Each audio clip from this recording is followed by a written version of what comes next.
یہ ہماری سمجھ سے باہر ہے۔ شبانہ کی بات میں شرارت چھپی ہوئی تھی۔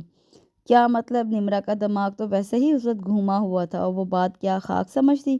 بھئی ہم تو مانتے ہیں کہ وہ ہمارے بھا ہیں، تیرے کیا ہیں؟ عطیہ بھی شوق ہوئی۔ ہائے اللہ، اللہ دا لکھ واری شکر ہے کہ کسی بھی رشتے سے میرا بھا نہیں ہے۔ نمرا نے کانوں کو ہاتھ لگاتے ہوئے کہا، اچھا جی، تو یہ بات ہے؟ عطیہ آنکھ دباتے ہوئے کھلکھلائی۔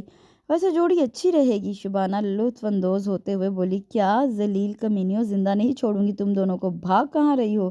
نمرا کو اب ان کی شرارت سمجھ میں آئی اور وہ تو لڑنے مرنے پر تیار ہو گئی۔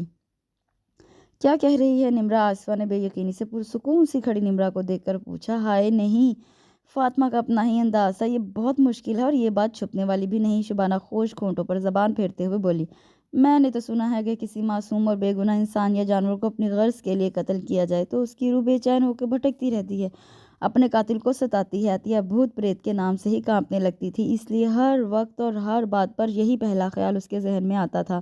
عطیہ اپنی یہ سنی سنائی باتوں اپنے پاس ہی رکھ، یہ بتاؤ منظور ہے یا نہیں؟ نمرا نے حتمی انداز میں پوچھا۔ دیکھو نمرا، اگر اس بات کا حاتب کو پتہ بھی چل گیا نا تو سمجھو ہم میں سے کسی کی خیر نہیں، اور پھر بھی تم بضد ہو تو چند چیزیں میں تم لوگوں کو دے دوں گی، مگر تم لوگوں کے ساتھ نہیں جاؤں گی۔ ویسے بھی حاتب کا غصہ میں برداشت نہیں کر سکتی۔ نگی اپنا دامن بچا کر انکار کرتے ہوئے وہاں سے اٹھ گئی۔ توبہ، اتنا خوف، اتنی ہیبت تو موت کے فرشتے کی بھی نہیں ہوتی جتنی اس شخص کی ہے۔ اب تم لوگوں نے کیا منہ میں گھنگنیاں ڈال لی ہیں؟ پھوٹو، چلتی ہو میرے ساتھ کہ نہیں؟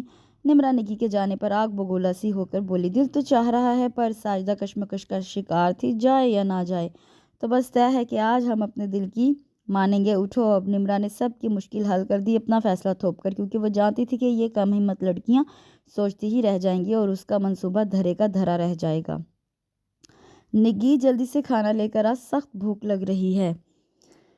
شہر جانا بھی ایک مصیبت ہے۔ حاتب ٹھنڈے پانی سے منہ ہاتھ دھوتے ہوئے اپنی بھاری آواز میں بول رہا تھا۔ تو بیٹھ بھا، میں لاتی ہوں۔ نگی توے پر روٹی ڈالتے ہوئی بولی۔ حاتب ہمیشہ گرم روٹی پسند کرتا تھا۔ یہ لو، خالہ نے بھیجا ہے تمہارے لیے گرما گرم۔ نمرا پھول دار نیپکن سے ڈھکی ٹرے حاتب کے آگے رکھتی ہوئی روکھی آواز میں بولی، اچھا، مرغی مسالے والی؟ واہ، کوئی مہمان آیا تھا کیا؟ حاتب تنور کی روٹی توڑتے ہوئے سوال کر بیٹھا۔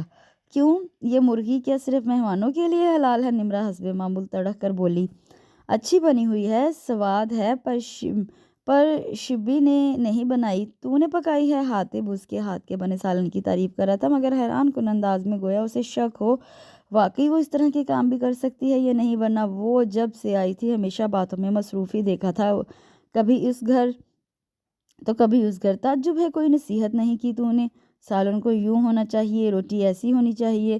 نمرا اسے چڑھانے کے سے انداز میں بولی، ہاں ہاں، نصیحت تب کرتا ہوں جب اس کی ضرورت محسوس کرتا ہوں، خالہ کو میری طرف سے شکریہ کہنا۔ حاتب ہنستے ہوئے دوبارہ کھانے میں مشغول ہو گیا۔ توبہ، جتنا خود لمبا چوڑا ہے ہنستا اس سے بھی زوردار ہے، کان کے پردے پھاڑ دیے۔ نمرا اسے دل میں برا کہتی نگی کی طرف بڑھ گئی جو مبہوت سی باورچی خانے کے دروازے پر کھڑی تھی۔ نمرا، یہ کیا کیا تو نے؟ نگی برہمی سے سرگوشیانہ انداز میں چیخی۔ کیا کیا ہے؟ نیکی کا کام کیا ہے، تیرے بھائی کو کھانا کھلایا ہے۔ اپنی جن جیسی آواز میں بھوک کے لیے دھاڑ رہا تھا۔ میں نے سوچا اس سے پہلے کہ سارا محلہ اس خوفناک و بھیانک آواز سے لرز کر رہ جائے، میں اسے کھانا دے دیتی ہوں۔ دیکھو کیسے مزے سے کھانا کھا رہا ہے تمہارا دیو بھائی۔ نمرا لاپرواہی سے اپنی بول رہی تھی، یہ دیکھے بغیر کہ نگی کے چہرے پر ایک رنگ آ رہا تھا، ایک جا رہا تھا۔ پر نمرا، اگر بھا کو پتہ چل گیا نا تو وہ یہ بھول جائیں گے کہ تم مہمان ہو، وہ بالکل لحاظ نہیں کریں گے۔ نگی ایک دم ہی پریشان ہو گئی۔ کچھ نہیں ہوگا تو فکر نہ کر، اگر کچھ ہوا بھی تو میں تیرا نام نہیں آنے دوں گی بیچ میں۔ نمرا اسے تسلی دے کر چل دی۔ ہائے آپا جی، کیسے صبر کر لوں، اکٹھی 4 مرغیاں غائب ہو گئی ہیں میری۔ محلے کی زبیدہ اپنا دکھڑا رو رہی تھی۔ تو بلا وجہ ہی پریشان ہو رہی ہے زبیدہ، وہ مرغیوں نے جانا کہاں ہے؟ ادھر ادھر نکل گئی ہوں گی۔ کمال پتر کو بھیجنا تھا، ذرا آگے تک دیکھ کر آتا۔ آپا جی حلاوت بھرے لہجے میں بولی، آپ بھی کمال کرتی ہیں آپا جی، میں تو شامہ کی اذان پر ہی سب مرغیوں کو کھڈے میں بند کر دیتی ہوں، ہر وقت ہر طرف دیکھ لیا، تبھی تو آپ کے پاس آئی ہوں، آپ پتہ کروائیں۔ زبیدہ غصے میں آ گئی تھی، کملی ہو گئی ہے تم،